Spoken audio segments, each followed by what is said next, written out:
Good morning, everybody. Welcome to Criminal Justice Insider. I'm Babz Rawls Ivy, and that is Jeff Grant. Jeff Grant. How are you? Hi, Babz. It's so good to see you. Jeff, for the 100th time, you owe me a phone call. I have to admit, I have been Turning remiss. into a very bad boyfriend. I am not the unboyfriend, but I do have to admit that I owe you a phone. I promise I will call you today. I promise. Okay. All right. I promise. All right. It's been purely neglect. Okay. And thank you to the Community Foundation for the continued support of this show. We appreciate you greatly. Community Foundation for Greater New Haven. Thank you, thank you, thank you. And we want to give our shout outs to our loved ones, Lynn Springer and Andrew Kaplan. Thank you for being in our corner always. Thank you very much. We love y'all. So and, what's good? Anything new? Well, Babz, I see that you are you're the MC or host of something new coming up. What's that?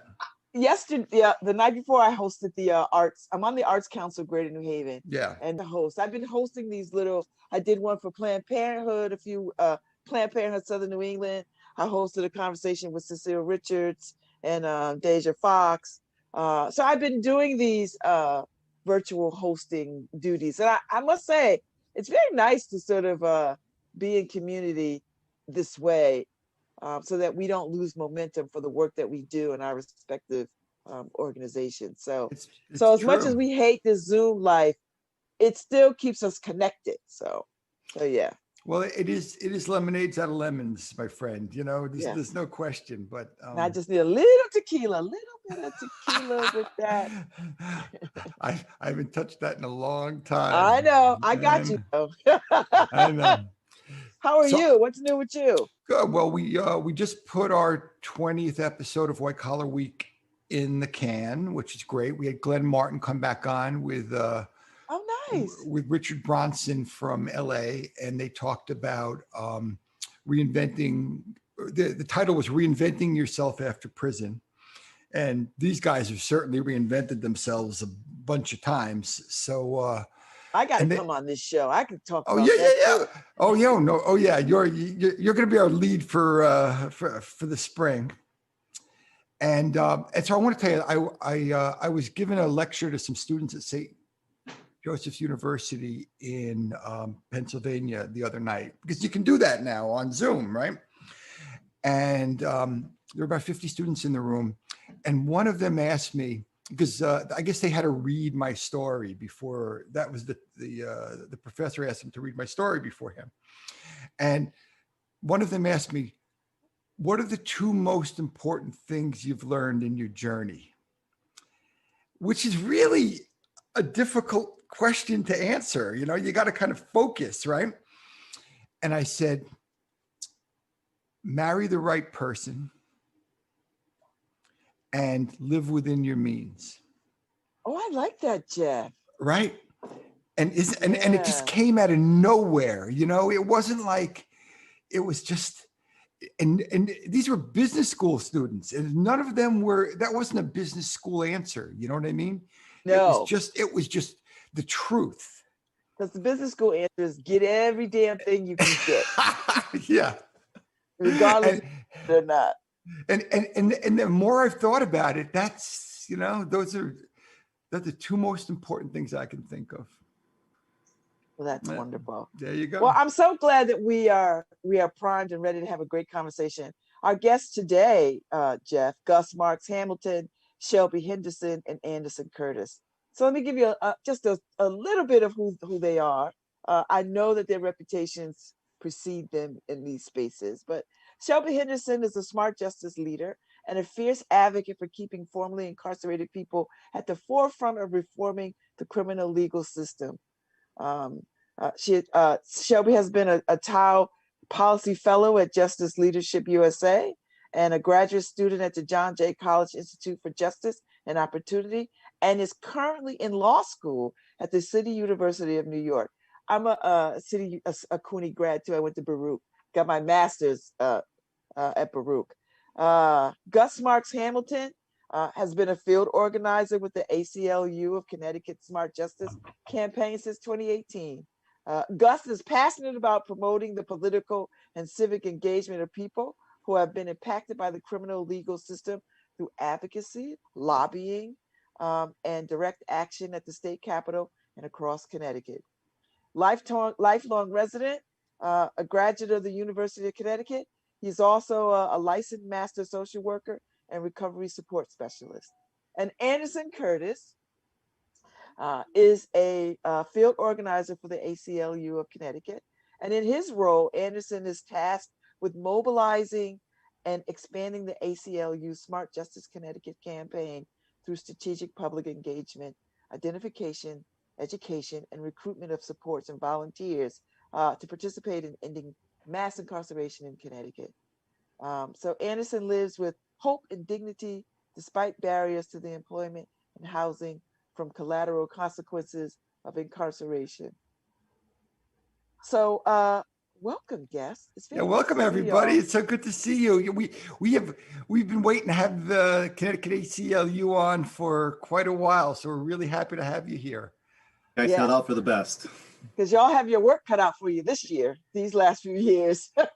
so Anderson, why don't you all give us a little bit of your backgrounds, and then we can kind of launch right into your initiatives and what you hope for the next legislative session and all that.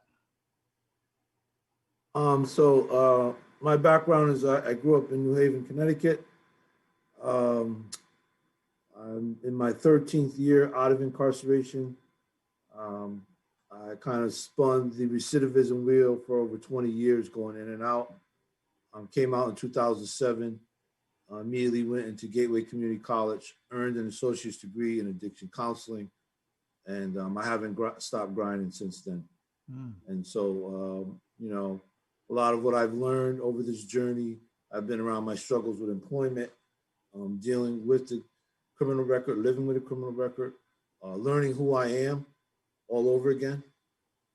And sometimes those struggles look like failures in losing employment. But, you know, it got to the point where it was no longer me, but now it's the policy in the system, right? Now I can't be hired because of my criminal record. So the same thing that qualified me as a peer mentor in the program also disqualified me. But, you know, I kept moving forward. And, you know, one of the things that we all share, Gus and Shelby and myself, is a certain tenacity and perseverance to keep moving forward despite those barriers, you know, to keep maintaining hope. And also now in the position and the platform we have, it's all about keeping the door open so that others can follow behind us. Lovely. Shelby, want to give us some background? Hi, how are you guys? Background, I can't tell you exactly where it started. It just seemed like something that always followed me, or I always followed it.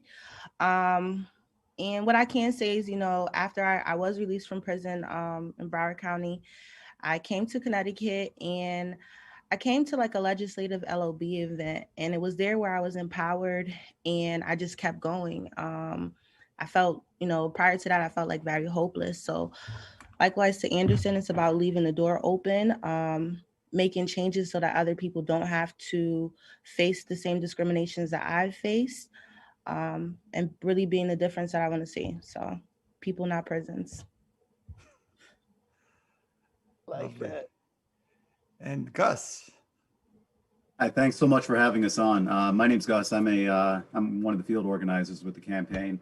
My journey in the criminal legal system began back in 2006 when I was in my mid-20s. I was arrested and incarcerated and ended up spending nearly 8 years in Connecticut's prisons and jails. And what kind of motivates me now is the people that I met along the way, the guys that I was locked up with, that I had a chance to build relationships with, are like the most resilient, the most determined, the most innovative, some of the most, really, honestly, the intelligent people you ever meet. And there's a quote that I like to go that when you're at your lowest point is when you're open to the greatest change. And I'm blanking on exactly who said that quote though, but when you talk about sort of transformative change, people who are incarcerated are capable of doing that. And that's what I've seen in my experience. I got out in 2000. I was in a halfway house in 2013, and eventually I was able to go home in 2014. Since then, I've gone back to school. I got my master's degree in social work. Like Babz, you mentioned, I'm a recovery support specialist right now, and I've been with the Smart Justice campaign since 2018. Anderson and I are both lobbyists up at the state capitol. Shelby's one of our leaders, and the stuff that motivates and inspires me, and I'm sure Shelby and Anderson would say the same thing, are not only the people that we get a chance to work with. The Smart Justice campaign is all about giving power to people that have been impacted by the criminal legal system, but also the people that are still incarcerated, and being a voice for them when we can and if we can. Because I mean, you hear the stats all the time though, but 95% of everybody who gets incarcerated is going to be coming out at some point, and they're going to be back in their community. And I mean, people need hope. People need to be able to support themselves and take care of themselves and we want them to be productive people for the state of Connecticut. So that's what the Smart Justice campaign is focused on. It's focused on people. Mm. So talk to us a little bit right now. There seems to be a whole lot of conversation around folks incarcerated that are dealing with COVID. And I would imagine this is an ACLU issue, or you all are staying focused around that. Can you talk a little bit about what that looks like so people understand that just because you're in prison, you are a human being, and that your humanity doesn't leave you because you are incarcerated, and that you ought to be treated humanely even though you are serving your time? Well, you know, to me, COVID has revealed a lot of things for everyone. And what it's revealed about the prison system in Connecticut is that, you know, it places very little value on human life. You know, 8 people have died incarcerated due to COVID. You know, the outcry of the families, no visits for over 8 months, inconsistent information. You know, the list is very long. Again, you know, we work for people behind that, trying to help elevate those voices. But, you know, it's really daunting. And so, you know, how do we field those calls? How do we help facilitate that to create that change, to just improve a very bleak situation? And so, you know, that's part of what we were able to do. Everybody came together at the ACLU. A lawsuit was filed, talks are being held. And, you know, we're trying to really push for, you know, a proper pandemic response from the powers that be in the state of Connecticut. Okay. I think that's important for people to know. Go ahead, Jeff. Yeah. Sorry. I mean, Babz and I are pretty well versed on what goes on in Connecticut prisons, but even we don't really know what's going on there for COVID. And it feels to me like the information is very sporadic. It's not, there's nothing structural going on that we can understand. There's no central information, place of information. I know in the beginning of the pandemic, they had opened Northern, and they were putting people into cells or solitary up there. So what's going on right now? I mean, what's the response right now? Numbers must be climbing again. We know they closed, they locked down York yesterday or the day before. So like, what's going on right now? And is this a human rights tragedy that's unfolding in front of us? It's scary. I mean, you can only imagine if you, at least, you know, on the outside, we have the ability to quarantine ourselves, to isolate ourselves in some way. But if you're incarcerated, if you're in a dorm setting where you might have, you know, 100 people living in the same space, sharing the same, you know, couple of bathrooms, the same 2 or 3 showers. I mean, during a pandemic, that's really terrifying to be in a congregate setting like that. And then if you're a family, if you have a loved one who's locked up, if you're a husband, or if you have a family member who is incarcerated and you can't talk to that person because their unit is on lockdown right now, so you have limited ability to be able to have phone calls. Visiting has been pretty much shut down since the beginning of the pandemic. They briefly opened it up again. I know the DOC is working on doing video visits, but the inability to be able to talk with your loved one when they're incarcerated during a pandemic is super scary. That's really terrifying. And then I can only imagine, when I was locked up and you would have flu season come on during the winter, as soon as one person in the block I was in or the dorm I was in got sick, I mean, within a matter of days, everyone was sick. Not just like the people that are locked up. I mean, that goes for staff as well. I mean, the correctional officers, the healthcare workers. I mean, everybody is a potential victim to getting sick. And then when you have a global pandemic going on, it's really terrifying. So we've been advocating for the state to take as many steps as they can to reduce the number of people that are incarcerated so that they can protect themselves. But it's a really terrifying situation, and we hope that as we have this second wave that's been coming up in the last couple of months, that the state can really step up and continue to provide all the adequate cleaning supplies that incarcerated people need, the masks that they need, all that protective equipment that people need so they can protect themselves if they're going to still be stuck in these congregate settings that we know. If you take the overall inmate population, everybody who's locked up in the state of Connecticut and all the jails and prisons, the positivity rate for COVID would be the highest in the state of any town if you just took the people that are locked up as a community unto themselves. So it's a really scary situation right now. So Shelby, Yeah, Shelby, you were in prison in Florida, right? yes. And so have you had the opportunity to go into York, for example, and see what and speak to the women there? And what's the difference between the system in Florida and the system in Connecticut? Are we more progressive? Are we? We're definitely less progressive. Mhm. So I have had the experience of being in York. I haven't been back to speak to the women, but I would say here in Connecticut, the structure is a lot more punitive as opposed to Florida. The lockdown periods are a lot longer. I think there's more programming. Um, I think there's a lot of differences. So a lot of people see Connecticut and they think, oh, we're this progressive state for criminal justice. We've done all this work, TV shows, etc. But they're really not seeing the true pains of what it feels like not only to be an incarcerated individual, but also to be a formerly incarcerated individual. Like I feel like the cards are still stacked up against you as compared to other states. So I guess that's not nothing new. And I would like to take this time out to say, let's not forget about our women because, Absolutely. the cases are going up. The response out in York, I'm not sure what's going on there. I think we definitely need to make a lot of different changes as it relates to our COVID response. So I'm expecting a lot more from the DOC, and I hope they come through. Mhm. That's one of the great benefits of our campaign is that, quite frankly, we were able to be almost an oasis of connection for people to continue to forge resiliency and hope, within different pockets and communities in Connecticut of loved ones. We've had stories of people calling, forming their own support groups. What does connection look like over Zoom? With the pandemic. And so having that creativity during COVID has really been important to, like, for instance, we held biweekly meetings from March to September for our leaders, just to keep ourselves together because the session got down.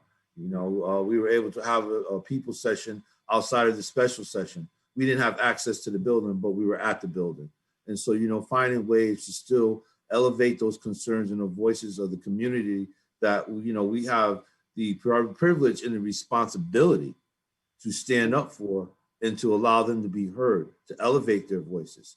And so, the campaign last year was able to go into York and Cybosky and talk to 25 people about the collateral consequences of the criminal record, why they may have been back there for a second time. And that council went in there and heard those. And so, things like that is what smart justice is all about. Let's redefine things, and let's look at it from a people perspective. What can we do to make things better for all people? Because when our communities are strong in Connecticut, we're all stronger together. And that's a big part of who smart justice is. And Smart Justice is your new initiative. Is it how new or how old is Smart Justice as part of this? It's part of the ACLU, correct? Well, ACLU is a national organization. You know, we affiliates all over this country, obviously, and Smart Justice exists, I think, in every state. So it's in all 50 states. And here in Connecticut, we officially launched the campaign in 2018. So we've been around for a little over 2 years now. Mm-hmm. Mm-hmm. What's the big differentiator? I mean, why does Smart Justice exist? What's your mission?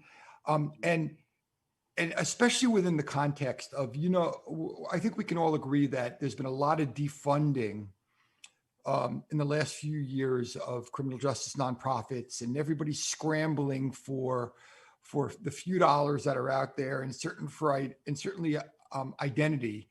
And then lo and behold, the ACLU winds up stepping up big time and becomes a real leader in the Connecticut advocacy for criminal justice reform and for rights. So how does that happen? I mean, and where are you now in terms of leading this conversation around the state?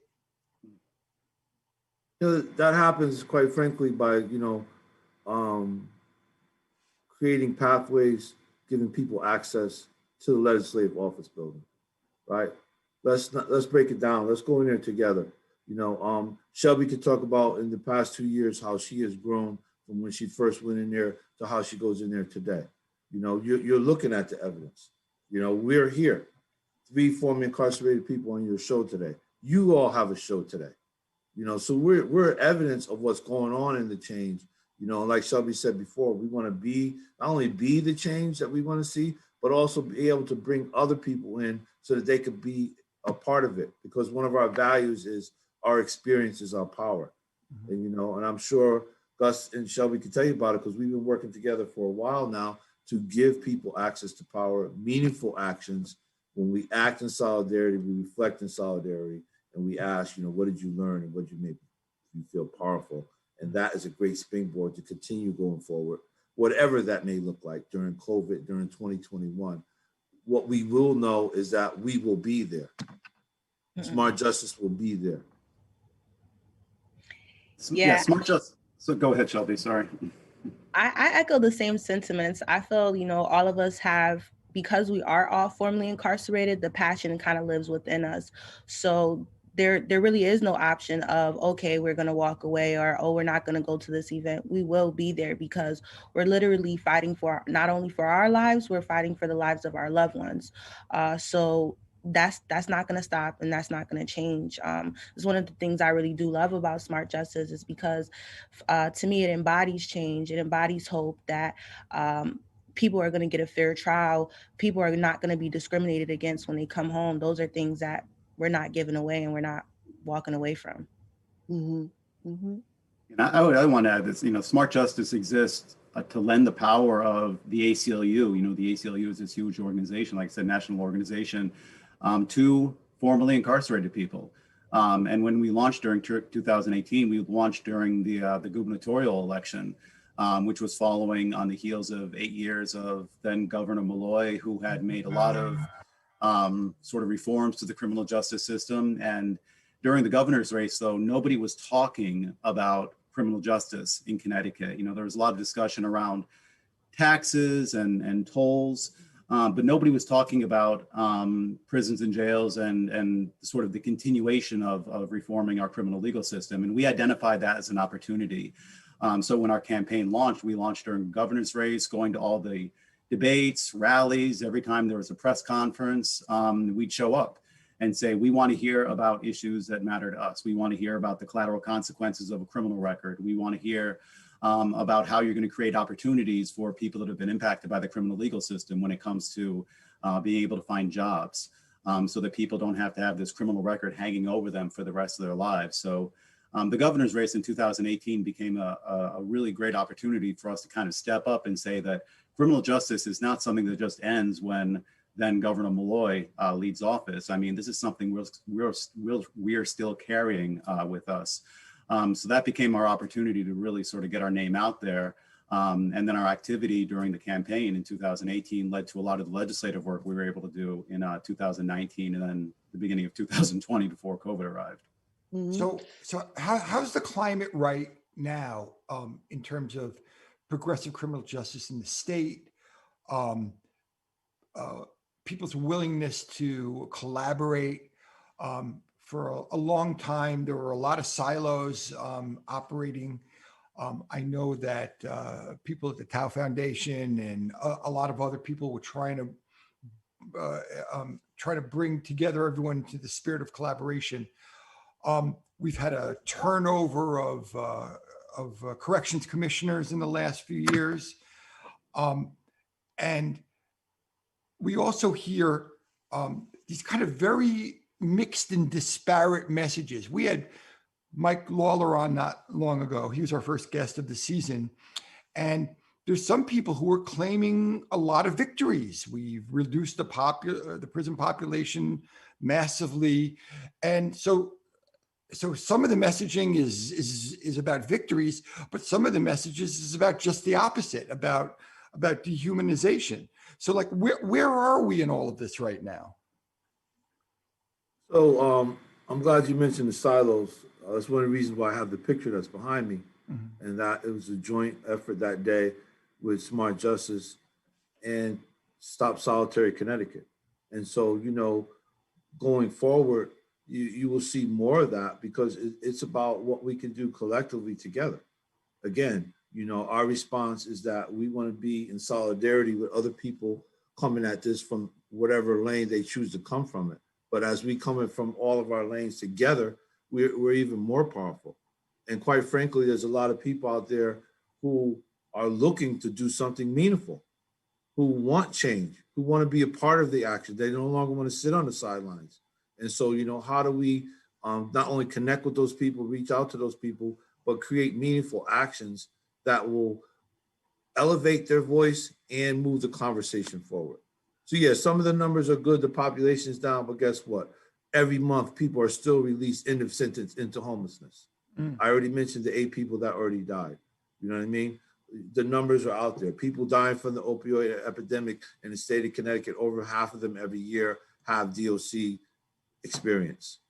So, you know, there's always work to be done. There's always room for improvement, and there's always lives to be saved. And I really want to emphasize that this is a life and death situation for a lot of people.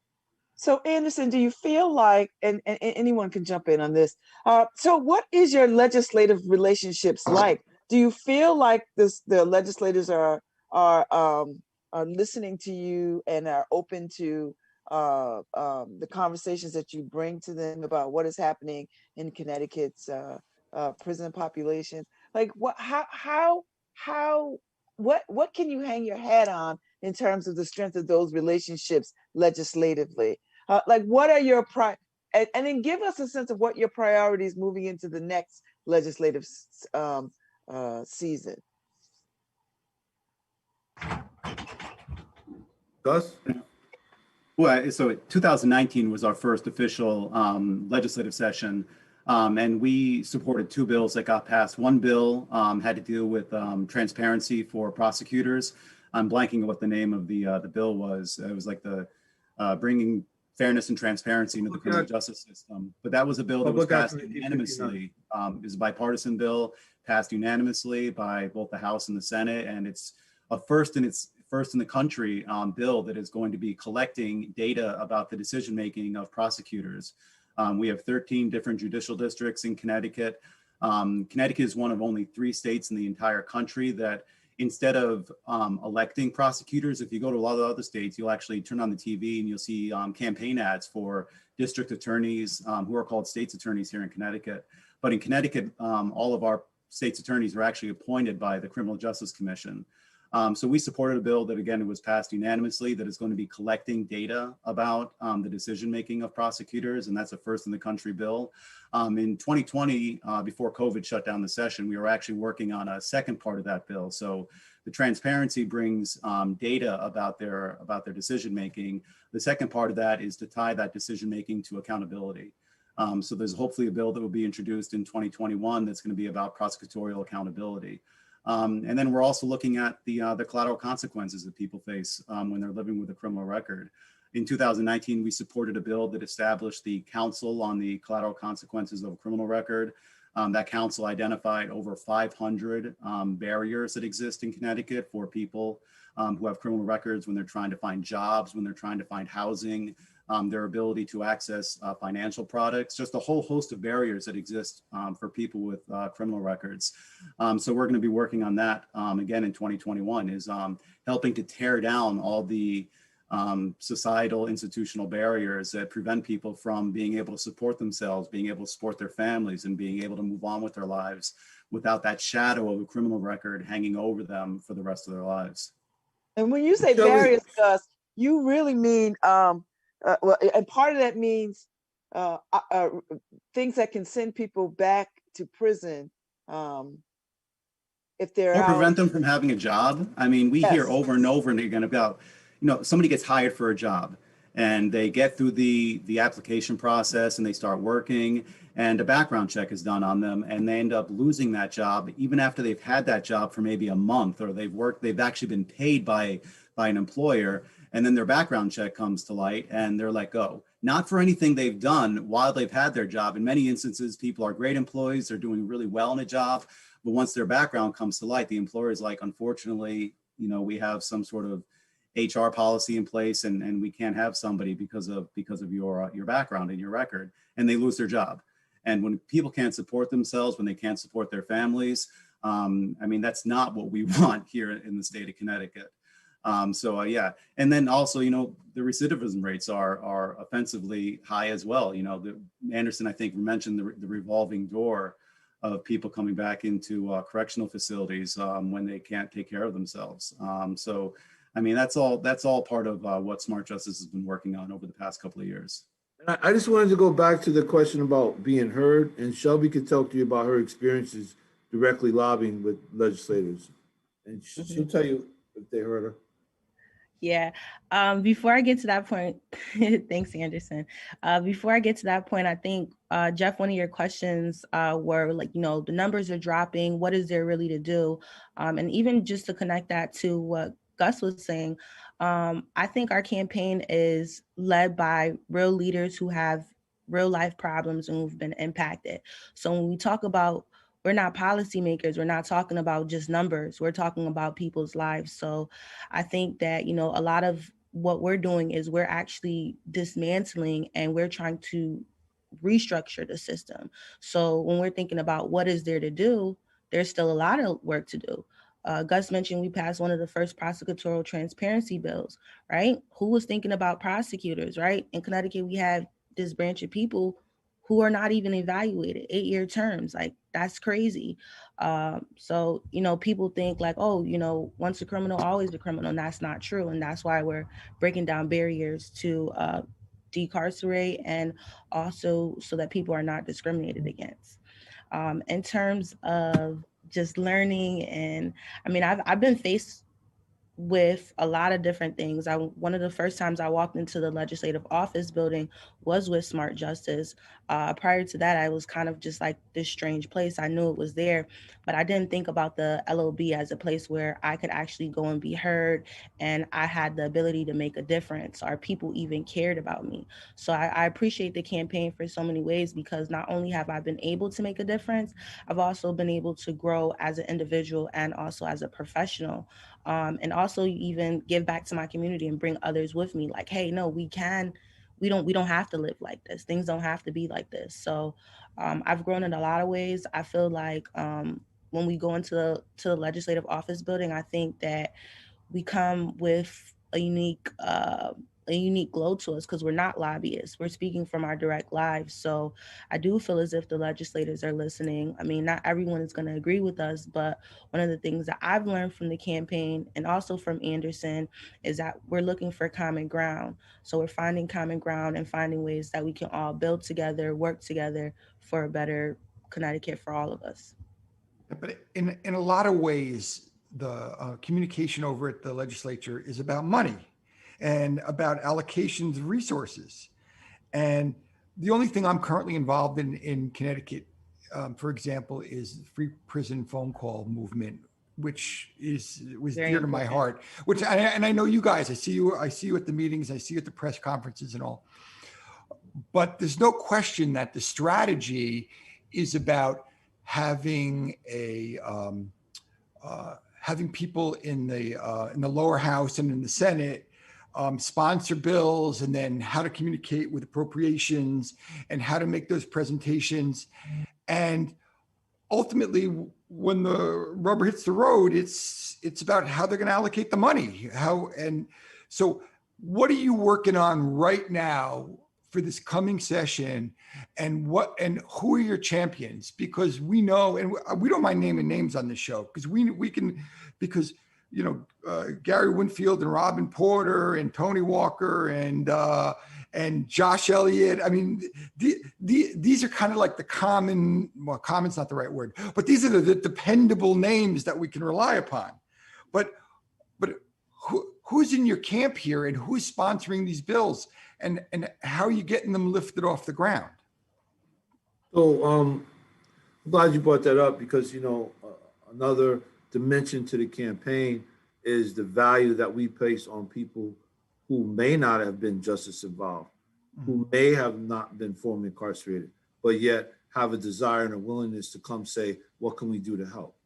And so we have people like that all over the state of Connecticut. Right now, Gus and myself are constantly calling people, confirming them as supporters, holding virtual trainings, getting people ready, because not only do we have leaders standing behind us, but behind them, we have everyday Connecticut citizens that come out and want to be heard and want to help. So now when we come with that, it's not just who the champions are, but it's legislators all across the board that not only hear us, but see us, and coming with that authenticity, with that connection, with that community, with that people power is extremely different. And so, one of the things I learned at the legislature over the past 2 years is that every year is a different year. And so what does 2021 look like? Again, a big reason why I sit where I got is because, I talk about what I know and what I can do. And again, we can control our effort, we can control our consistency, and we're going to reach out to as many people as possible. So whatever format the legislative session is done in, whatever process they utilize, we will have people that are ready to stand up and be heard. And so that is what we really bring, is that, it's not just us. There's other people behind us. And again, I just want to emphasize keeping that door open, creating ways to engage people in this process, that they have a voice, that their voice counts, their experience is their power, solidarity is our impact, and everyone has a role in ending mass incarceration. And so when we come with our values, we're coming with who we are, and we can go home regardless of the outcome, because we know we've done our part. And not only, more importantly, we've invited other people in to do their part as well, because together we can go so much further. So Shelby, talk to us about your experience up there talking with legislators, because I love to see young sisters doing that work. And I know that being up there pressing them about matters around incarceration cannot be easy, even though we do have some friends in Connecticut. We have some friends to this issue in Connecticut that have taken up, as Jeff mentioned, dependable names that have taken up this cause and have run with it. So talk about your experience up there. It wasn't always an easy experience. I've made a lot of mistakes along the way, or learning experiences. Oh, we all have, my dear. Yeah, but what I learned is just to be natural, and just to speak from my heart. So again, one of the things, I guess me and Anderson, we have like this training thing going on, because he kind of really took me under his wing and brought me into the LOB and kind of gave me some tricks. I kind of just like shadowed him a while. I think he's like really great. So I tried to mimic a lot of things that we learned there. And I also, we had trainings. So prior to going into the LOB, it wasn't just like, go. But it was kind of just like go. But we did have trainings. We learned who the legislators are. There's legislators and senators. There's hundreds of them. So just trying to keep up with everyone's names, remembering the bills that are being passed. it's been pretty tough. I mean, and again, not everyone's going to agree with you, but we normally go together and we are the community. So I think that makes us a lot different from actually being lobbyists, right? We're actually community members coming in and speaking up. So I think that has kind of eased my experience as well. See, Shelby, I can't even imagine what it's like being your age. I don't know how old you are, but you're a lot younger than me. And going up to LOB for the first time, I remember my first time. I was with Family Reentry at the time, and someone took me, and we were in one of the rooms. I think 2C. I think, and we're there, and someone who could help left the room and walked into the hall. And someone nudged me. The person I was with nudged me and said, "Go in the hall and go catch him." And I said, "Well, what do you mean? Like, what do you mean?" And they said, "No, everything that gets done here gets done in the hall." So you got to go talk to them when you have 5 minutes with them, when you can be face to face with them.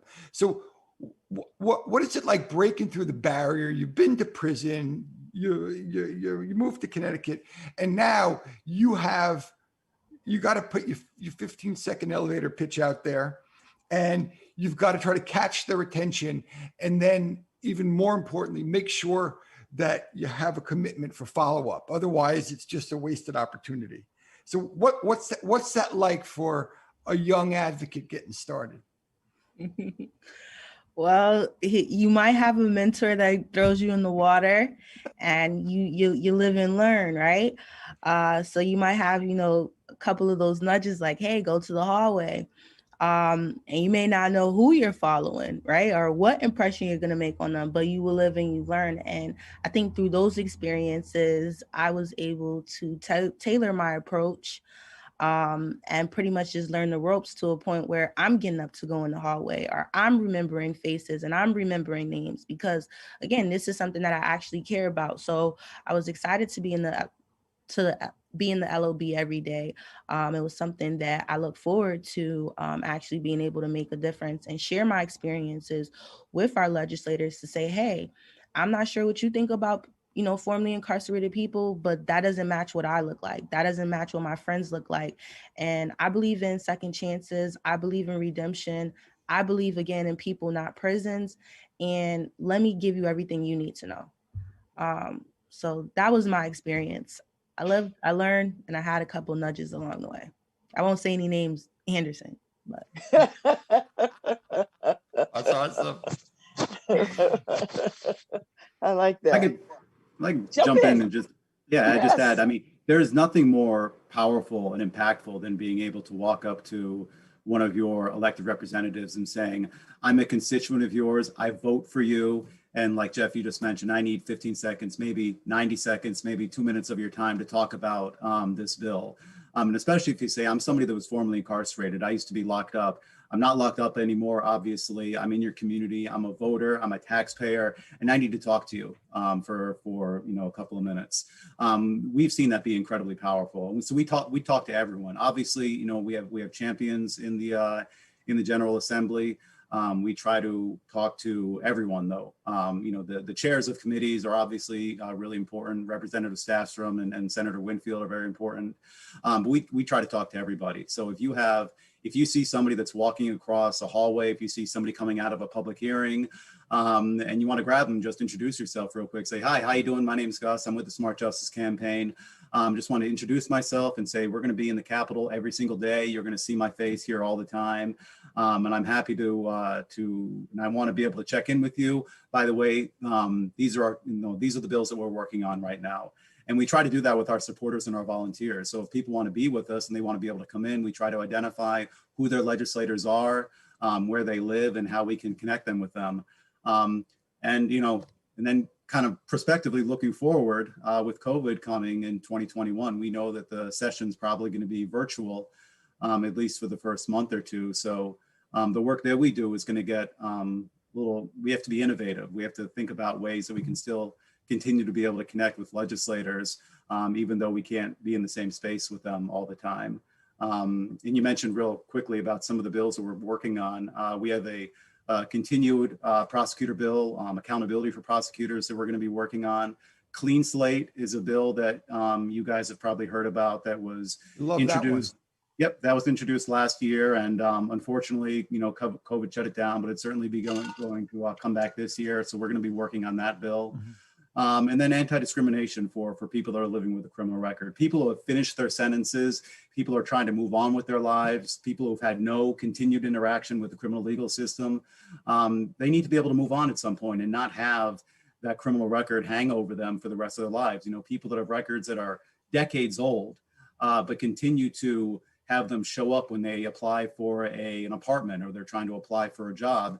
And they're saying, you have a criminal record from 1997, last century, but it's still popping up for them.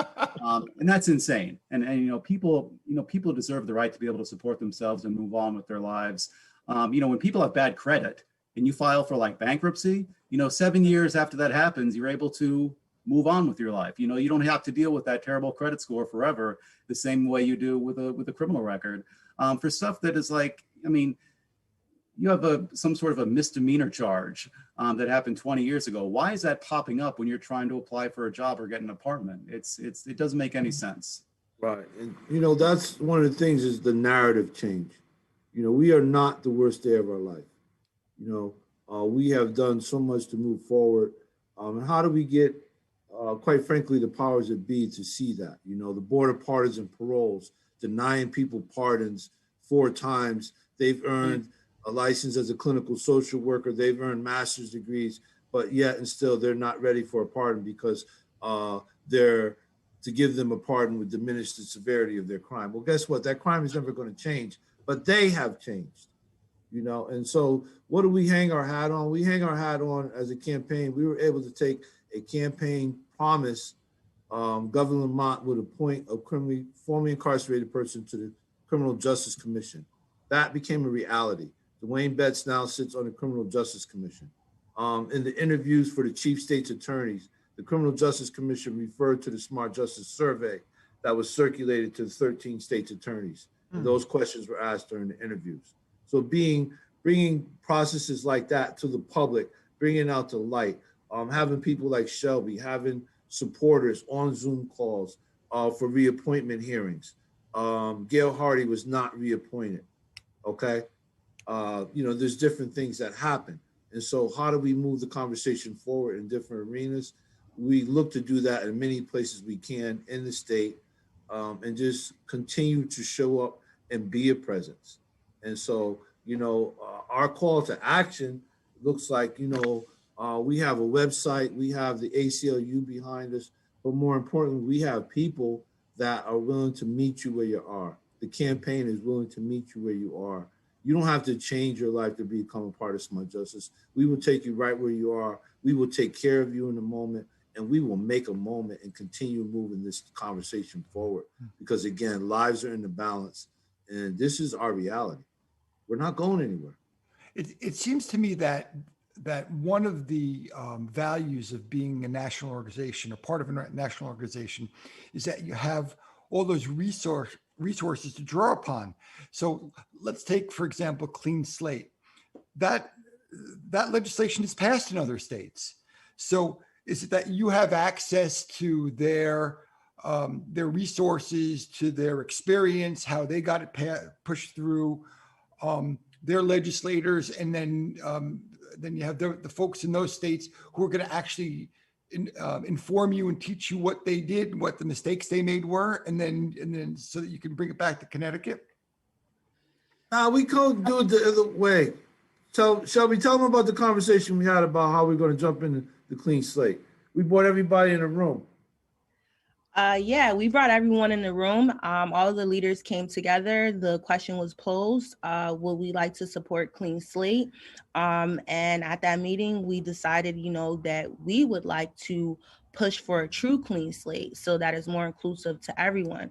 So I think that you are able to gather information from other states, but that just gives us the impetus to say, let's go bigger, let's impact more people's lives. Let's actually make a difference, because we're not doing this, for incremental changes, or we're not doing this for just the giggles to be doing it and say, yeah, we passed the clean slate bill 2 years ago. We're doing this because it affects our lives and it affects our loved ones' lives. So I would say it's a little bit different. It's based off of our own experiences. And So is that your new slogan? Is that your new slogan? Go big or go home? Is it? It should be. Nothing new about it. We've been doing it all our lives. It's the truth. But as we wind down, because it's about we got about a few more minutes and we have to wind down. Talk to us a little bit about how do you all frame your movements about what you put on the agenda for the next thing? Like, how do you all come together to decide what issue you're going to press for? What kinds of things that you want to rally people around, recruit people for, that kind of thing? Anybody? I mean, this is all stuff that's impacted our lives. I mean, so when you talk about looking at a clean slate bill, I mean, that comes directly out of the experiences that we've had applying for a job, trying to find an apartment, and we can't do that because of our record.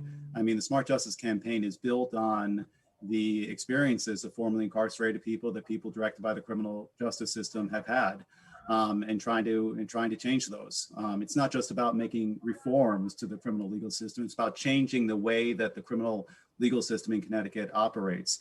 The direction the campaign goes is based directly on the experiences and the voices of people who have been directly impacted and people that have been formerly incarcerated in Connecticut.